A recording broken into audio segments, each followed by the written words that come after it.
മുൻ മുഖ്യമന്ത്രിയും പ്രതിപക്ഷ നേതാവുമായ പിണറായി വിജയന്റെ മകൾ വീണ വിജയനെ എൻഫോഴ്സ്മെന്റ് ഡയറക്ടറേറ്റ് ഉടൻ ചോദ്യം ചെയ്യും. അന്വേഷണ സംഘം വരും ദിവസങ്ങളിൽ തന്നെ വീണയ്ക്ക് നേരിട്ട് ഹാജരാകാൻ സമൻസ് നൽകുമെന്നാണ് സൂചന. കാരണം ഇനി നേരിട്ട് ഹാജരാകാതെ പറ്റില്ല. കഴിഞ്ഞ ദിവസം വളരെ സമാധാനപരമായിട്ട് ED റെയ്ഡിനായിട്ട് എത്തിയപ്പോൾ കാണിച്ചു കൂട്ടിയ കോലാഹലങ്ങൾ എന്താണ് എന്നുള്ളത് കേന്ദ്രത്തെ അടക്കം റിപ്പോർട്ട് നൽകി സൂചിപ്പിച്ചിട്ടുണ്ട്. അതിൻ്റെ അടിസ്ഥാനത്തിൽ ഇനി വീട്ടിൽ വീണ്ടും ഒരു റെയ്ഡിനെത്തുമ്പോൾ മുഴുവൻ സന്നാഹങ്ങളുമായിട്ടായിരിക്കും ED എത്തുക.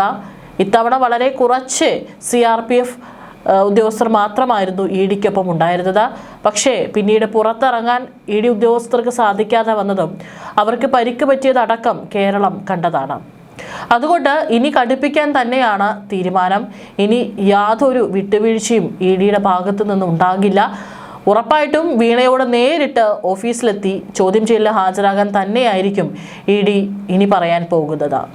തിരുവനന്തപുരത്തെ പിണറായി വിജയന്റെയും വീണയുടെ വസതികളിൽ ഉൾപ്പെടെ നടത്തിയ റെയ്ഡിൽ പിടിച്ചെടുത്ത ബാങ്ക് രേഖകളുടെയും ഡിജിറ്റൽ തെളിവുകളുടെയും വിശദമായ വിശകലനം പൂർത്തിയായ ശേഷമായിരിക്കും ചോദ്യം ചെയ്യൽ.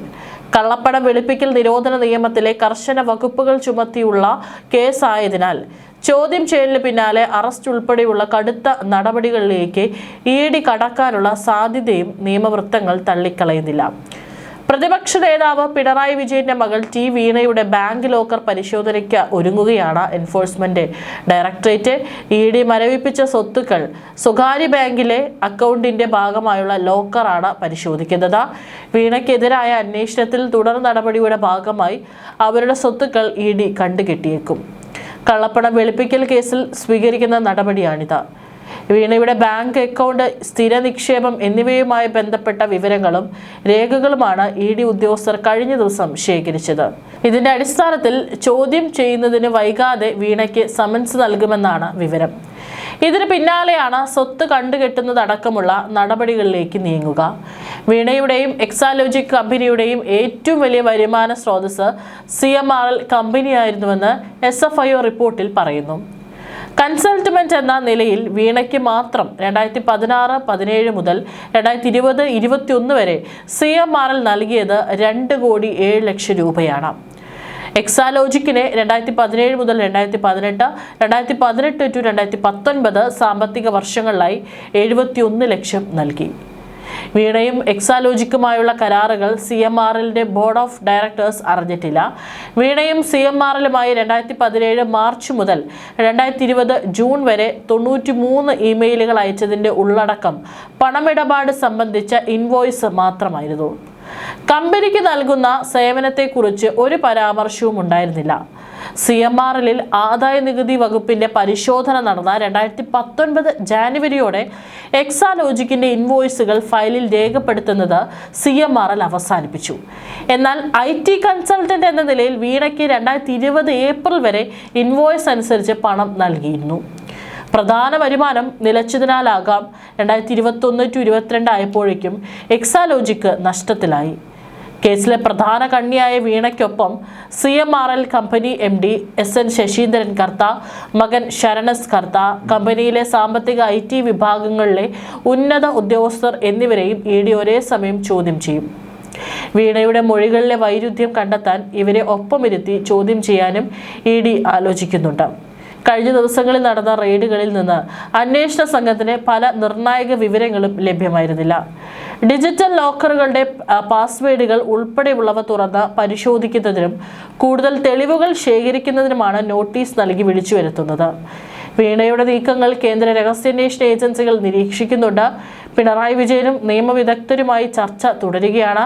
അന്വേഷണത്തിന്റെ ഭാഗമായി CMRLുമായി ബന്ധപ്പെട്ട 242 ബാങ്ക് അക്കൗണ്ടുകളിലെ 18,36,00,000 രൂപയുടെ നിക്ഷേപങ്ങൾ ഇതിനകം തന്നെ ED മരവിപ്പിച്ചിട്ടുണ്ട്. ശശീന്ദ്രൻ കർത്തയുടെയും കുടുംബാംഗങ്ങളുടെയും കമ്പനി ഉന്നതരുടെയും അക്കൗണ്ടുകളാണ് ഇതിൽ ഭൂരിഭാഗവും. എന്നാൽ ഈ കൂട്ടത്തിൽ വീണ വിജയന്റെ 1.5 ലക്ഷം രൂപയുടെ വ്യക്തിഗത ബാങ്ക് അക്കൗണ്ടും ഉൾപ്പെടുന്നു എന്നത് ED വൃത്തങ്ങൾ നൽകുന്ന വലിയ സൂചനയാണ്. ഇതിനു പുറമെ വീണയുടെ ഉടമസ്ഥതയിലുള്ള ബംഗളൂരിലെ എക്സാലോജിക് സൊല്യൂഷൻസ് പ്രൈവറ്റ് ലിമിറ്റഡ് എന്ന കമ്പനിയുടെ ബാങ്ക് അക്കൗണ്ടുകളും EDയുടെ നിരീക്ഷണത്തിലാണ്. CMRL കമ്പനിയിൽ ആദായ നികുതി വകുപ്പ് 2019 ജാനുവരിയിൽ നടത്തിയ പരിശോധനയിലാണ് കോടികളുടെ സാമ്പത്തിക തട്ടിപ്പിന്റെ ചുരുളഴിയുന്നത്. കമ്പനി രേഖകളിൽ ഏകദേശം 130 കോടി രൂപയുടെ വ്യാജ ചിലവുകൾ അന്ന് കണ്ടെത്തിയിരുന്നു. ഇതിലൊരു പ്രധാന പങ്ക് എക്സാലോജിക്കിന്റെ അക്കൗണ്ടുകളിലേക്ക് കൈമാറ്റം ചെയ്യപ്പെട്ടതായാണ് അന്വേഷണ സംഘം വിലയിരുത്തുന്നത്. യാതൊരുവിധ IT കൺസൾട്ടൻസി സേവനങ്ങളും നൽകാതെയാണ് CMRL എക്സാലോജിക്കിന് 2,78,00,000 രൂപയുടെ വ്യാജ പേയ്മെന്റുകൾ നൽകിയതെന്നാണ് കണ്ടെത്തിയിട്ടുള്ളത്. ഇതിനു പുറമെ ശശീന്ദ്രൻ കർത്തയുടെ പൂർണ്ണ നിയന്ത്രണത്തിലുള്ള empower India capital investment private limited എന്ന കമ്പനിയിൽ നിന്നും എക്സാലോജിലേക്ക് വൻ തോതിൽ പണം എത്തിയതായും ED കണ്ടെത്തിയിട്ടുണ്ട്. കൃത്യമായ തിരിച്ചടവ് നടത്താതിരുന്നിട്ടും എക്സാലോജി കമ്പനിക്ക് ഈ സ്ഥാപനം 50 ലക്ഷം രൂപ വായ്പയായി നൽകിയിരുന്നു. കോർപ്പറേറ്റ് നിയമങ്ങളെല്ലാം കാറ്റിൽ പറത്തി നടത്തിയ ഈ ഇടപാടുകൾക്ക് പിന്നിൽ കൃത്യമായ കള്ളപ്പണം വെളുപ്പിക്കൽ നടന്നിട്ടുണ്ടെന്നാണ് ED കോടതിയെ ബോധിപ്പിച്ചിരിക്കുന്നത്. ഈ സാഹചര്യത്തിലാണ് കക്ഷികളെ നേരിട്ട് ചോദ്യം ചെയ്ത് അറസ്റ്റിലേക്ക് നീങ്ങാൻ ED ഒരുങ്ങുന്നത്. അതിനിടെ തിരുവനന്തപുരത്ത് പിണറായി വിജയന്റെയും വീണ വിജയന്റെയും വീട്ടിൽ നടന്ന ED റെയ്ഡിന് പിന്നാലെ ഉണ്ടായ കനത്ത ആക്രമണത്തിൽ വൻ ഗൂഢാലോചനയുണ്ടെന്നാണ് ED വ്യക്തമാക്കുന്നത്. ED ഉദ്യോഗസ്ഥരുടെ കാറുകൾ തകർക്കുകയും ഡ്രൈവർക്ക് പരിക്കേൽക്കുകയും ചെയ്തിട്ടും CRPF ജവാന്മാരും ഉദ്യോഗസ്ഥരും കടുത്ത സംയമനം പാലിച്ചതിനാലാണ് ക്രമസമാധാന നില പൂർണ്ണമായും തകരാതിരുന്നതെന്ന് കേന്ദ്ര ഏജൻസി ചൂണ്ടിക്കാട്ടുന്നു. ഈ ആക്രമണത്തിന് പിന്നിൽ അന്വേഷണം അട്ടിമറിക്കാനുള്ള രാഷ്ട്രീയ പ്രേരിത ശ്രമമുണ്ടോ എന്നും ED പരിശോധിക്കുന്നുണ്ട്.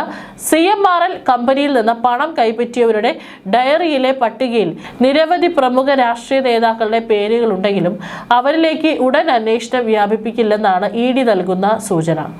എക്സാലോജിക്കുമായി ബന്ധപ്പെട്ട ഇടപാടുകളിൽ ആദായ നികുതി വകുപ്പും സീരിയസ് ഫ്രോഡ് ഇൻവെസ്റ്റിഗേഷൻ ഓഫീസും നേരത്തെ തന്നെ തട്ടിപ്പ് സ്ഥിരീകരിച്ചിട്ടുള്ളതാണ്. അതുകൊണ്ട് തട്ടിയെടുത്ത ഈ പണം ഏതൊക്കെ വിദേശ ആഭ്യന്തര വഴികളിലേക്ക് പോയി എന്ന കാര്യത്തിലാണ് ഇനി EDയുടെ പ്രാഥമിക പരിശോധന. അതായത് ഈ പണം എന്ത് ചെയ്തു, അതാണ് ഇനി EDക്ക് അറിയേണ്ടത്. ഈ നിർണായക കേസ് പൂർണ്ണമായി അവസാനിപ്പിച്ച ശേഷമേ അടുത്ത ഘട്ടത്തിലേക്ക് കടക്കൂ. അതേസമയം തന്നെ കേസിൽ ED അന്വേഷണം തുടരാൻ ഹൈക്കോടതി സിംഗിൾ ബെഞ്ച് അനുമതി നൽകിയതിനെതിരെ CMRL ഡിവിഷൻ ബെഞ്ചിൽ അപ്പീൽ നൽകിയിരിക്കുകയാണ്. സിംഗിൾ ബെഞ്ചിന്റെ ഉത്തരവ് റദ്ദാക്കി EDയുടെ അന്വേഷണ നടപടികൾ എത്രയും വേഗം തടയണമെന്നാണ് അപ്പീലിലെ പ്രധാന ആവശ്യം. ഹൈക്കോടതി ഡിവിഷൻ ബെഞ്ച് തിങ്കളാഴ്ച ഈ ഹർജി പരിഗണിക്കും. സിംഗിൾ ബെഞ്ചിന്റെ അനുകൂല ഉത്തരവിന് തൊട്ടു പിന്നാലെയായിരുന്നു മുൻ മുഖ്യമന്ത്രിയുടെ വീടുകളിൽ ഉൾപ്പെടെ ED ഇരച്ചുകയറി റെയ്ഡ് നടത്തിയത്. കള്ളപ്പണം വെളുപ്പിക്കൽ തടയുന്ന നിയമപ്രകാരമുള്ള അന്വേഷണത്തിന് അനുമതി നൽകിയ സിംഗിൾ ബെഞ്ചിന്റെ കണ്ടെത്തലുകൾ പൂർണ്ണമായും തെറ്റാണെന്നാണ് CMRL അപ്പീൽ വാദിക്കുന്നത്. കേസ് റദ്ദാക്കണമെന്ന തങ്ങളുടെ പ്രധാന ആവശ്യം കണക്കിലെടുക്കാതെ ED നൽകിയ സമൻസിനെ മാത്രമാണ് തങ്ങൾ ചോദ്യം ചെയ്തതെന്ന സിംഗിൾ ബെഞ്ചിന്റെ വിലയിരുത്തൽ നിയമപരമായി നിലനിൽക്കില്ലെന്നും അപ്പീലിൽ വ്യക്തമാക്കുന്നു. കൂടാതെ PMLA പ്രകാരം കേസ് രജിസ്റ്റർ ചെയ്യാൻ FIR ആവശ്യമില്ലെന്ന കോടതിയുടെ നിരീക്ഷണവും തെറ്റാണെന്നും കമ്പനി വാദിക്കുന്നു.